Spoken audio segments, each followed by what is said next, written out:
Yep. All right. Yesterday we so rudely got interrupted by the bell on Wednesday early out, right? So real quick, we talked about ACT and how that's the American College Test, and it's used to assess the student's academic knowledge so that a college can look at that and go, okay, so you scored this in science, we can place you in this level of a science class and you'll be okay. And you'll find success in maybe this level of a math class. You don't need to start with the basic, whatever. That's what they use to determine where you're going to be placed in your college classes. Admissions is just being accepted by a college or a training program, and I had reminded or had shared with you that my son had been accepted to Norfolk, and then he decided, we did all of that paperwork, and then he decided he didn't want to go there, which is fine. Better to know now. So then we did all the paperwork for Central Community College, and he got his letter of acceptance in the mail last week. And so you have to be accepted by a college. They'll look at your grades, they'll look at your activities, they'll look at your attendance, they'll look at your test scores and decide if they're going to accept you or not. Then there's the AccuPlacer.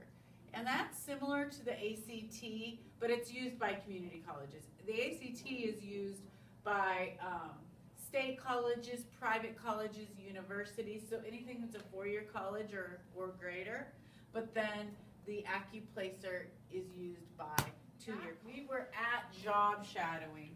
That's where we left off, and we were talking about how it would be wise for you to participate in job shadowing during your junior year to experience occupations of your choice. All right, so I had my son do some job shadowing for physical therapy places, because that's what he was thinking he wanted to do. Well, guess what? Now he's changed his major. He got to thinking that wasn't exactly his thing. He liked it, but he didn't think he would like to do it every day. And that's the point of job shadowing. Maybe it's where you go, yep, this is what I want to do every day. Or it's where you go, nope, I like it, but not every day. Or it might be where we had a former student at Centura who thought they wanted to be a dentist. And they went and this was several years ago, they went and job shadowed a dentist and they fainted. Why did they faint? Because they saw blood. And you know, dentists see blood. If they didn't know that they were going to faint with blood, so guess what? They couldn't be a dentist. They found something else to do. So job shadowing is really important. Mrs. Carpenter can help get you set up with job shadowing. Tanner Rosenquist went on job shadows. This year as a senior. He also went as a junior. Caleb Schuster has gone on job shadows. Bailey Veith. So we've set up Mrs. Carpenter, and I've worked with several kids to get them set up for job shadows. I know Mr. Haydenbelt works with students too. All right. Now we're going to read about graduation. So yesterday we read about testing, but I need somebody to read the graduation part. Trent, I'm going to pick on you. Would you read the paragraph on graduation? And then Colton, nice and loud, when he gets to the vocabulary word, would you read the definition, please? Every May, both private schools. A school that is privately owned and doesn't rely on government money to operate. And public schools. A school operated and financially supported by the state in which they are located. Graduate students that have earned the minimum amount of high school required credits. Students that have earned the highest GPA and the lowest class ranking are named Valedictorian. A student that comes in second to the Valedictorian is the Salutatorian. Valedictorian. The student with the highest academic ranking class. The Salutatorian.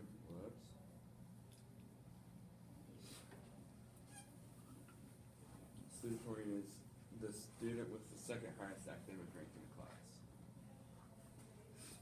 Okay, so private school is privately owned and it does not rely on government funding or government money to operate. They rely on gifts. They rely on tuition. All right? So name a private school that you can think of. We have some high schools and we have some colleges in Nebraska. Yes, Colton. Nebraska Christian private school. Nebraska Christian. Okay, I think of Kearney Catholic. Now let's think about colleges. Trent. Creighton. Creighton. Of course, we needed Trent to come up with the Creighton. Okay, let's think of one more. Can you think of one more private? Yes? Air Force Academy. Probably. No, since it's like a government. I don't know. Well, I thought it was because Okay. I don't know. they only. You could be right. I don't know. But what I do know is that Concordia would be.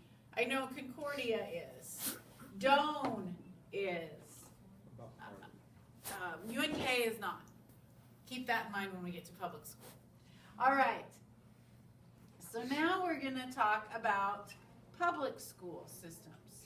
Now, a public school relies on government funding, and let's see, state, I'm going to put state money, okay? It's public, it's not privately owned, it's a public school. It's not, so we don't turn anybody away in a public school system.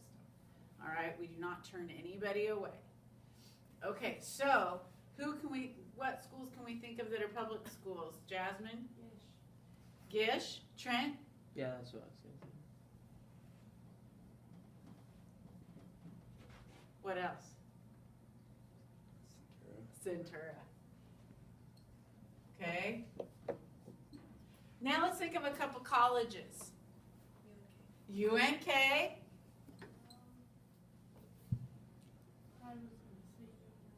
Okay. UNO. We got the university systems taken care of. The universities.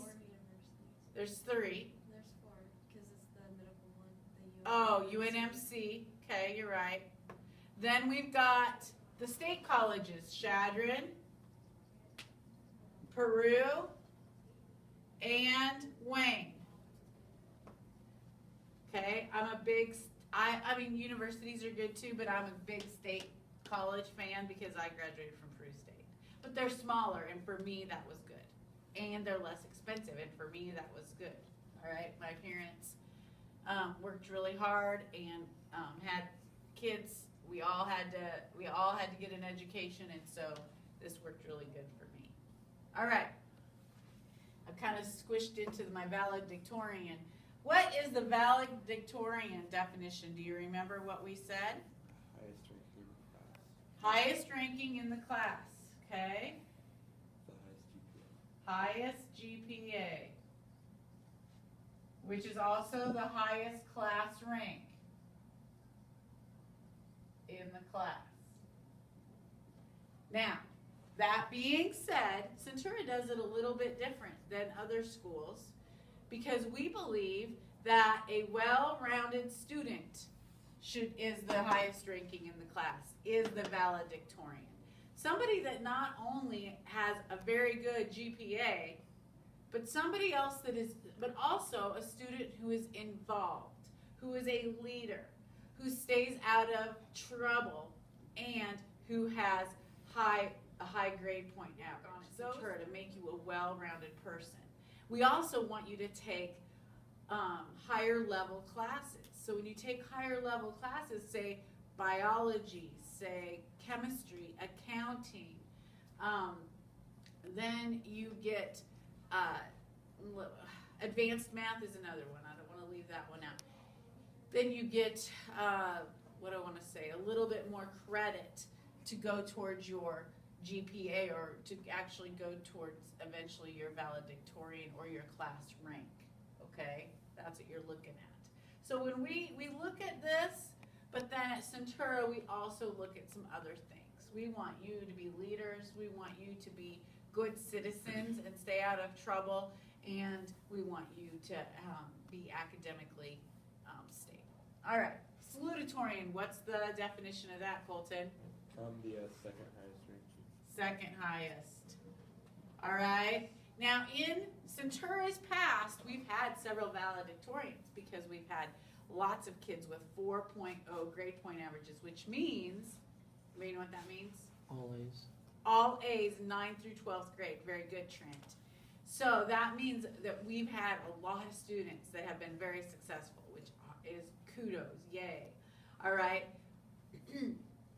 Now, maybe the salutatorian, so we're in the past where we've had maybe 4 valedictorians or even sometimes 6, because we've had that many students with 4.0s, then we just haven't had a salutatorian because, you know, we've already shown that that's at the top of the class.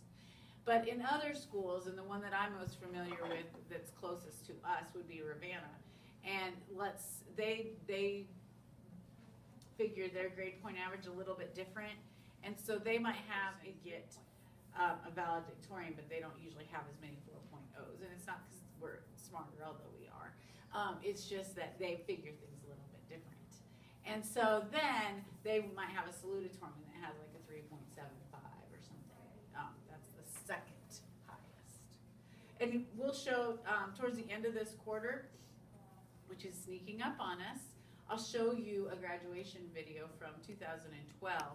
And you'll see we have 6 valedictorians, okay?